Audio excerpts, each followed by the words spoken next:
4 years ago, when I first walked into the classroom, I didn't know what to expect. Even though I was confident, I didn't know what to anticipate from colleagues and especially administration. On the other end though, I learned quickly that they had unspoken expectations for me. I learned about those expectations within the moment. For the most part, I had to go with the flow. As somebody once said, I had to build the plane and learn to fly it at the same time. If you are a first-year teacher, especially a special education teacher, give me your ear for the next few minutes. I'm going to share with you 3 things I wish I'd known when I was in your shoe. Those 3 things are observation, expectation, and dreams. Let's talk about the first one, observation. Within the first 2 months, expect to see your principal and vice principal walk into your classroom unannounced. When this happens, don't be alarmed.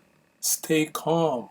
Why? They are there to do their job, to see the rock star that you are. You must remain composed and do what you do best, teach. If you were talking to your students, talking to your learners, like the rapper Dre, calm and easy when they walk in, don't switch gears and get crunked up like Stone Cold Steve Austin or Lil John for that matter and start shouting, "What?" You only need to do 2 things, trust me. Number 1, be yourself. Be the best version of yourself and have your lesson plan ready. I can't stress that enough. If you're in a self-contained environment, it's your responsibility. It's like driving a car and getting pulled over by the police. You're expected to have your license and registration at all times. In the classroom, your lesson plan is your license and registration. Now, that leads me to tip number 2. If you're in an integrated co-teaching ICT environment, you need to meet with your co-teacher early to establish clear expectations for each other. That is important because you need to set the stage for a successful school year, and you can't do it in isolation. You can't do it by yourself. You need to know when you're going to plan the lessons together. Even if you don't get to plan the lessons together, you want to make sure you receive the lesson plans in advance so you can differentiate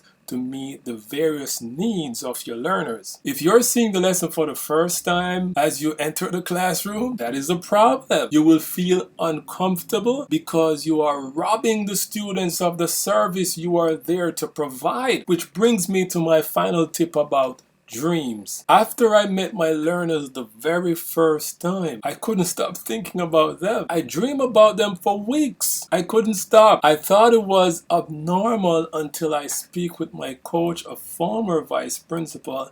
He reassured me that it is normal and it shows that you care about your learners. It happened to everyone and it will certainly happen to you. Personally for me though, never stop. I just learned to manage it as I move forward. So there you have it. As you get deployed into the classroom, think about it as your call to serve, call to duty. It takes a special kind of person to shape the minds of the future leaders of tomorrow. Your learners are there to receive a sound education and your principal is there to hold you accountable. As you learn more about your students, you will dream of new ways to facilitate their learning outcome.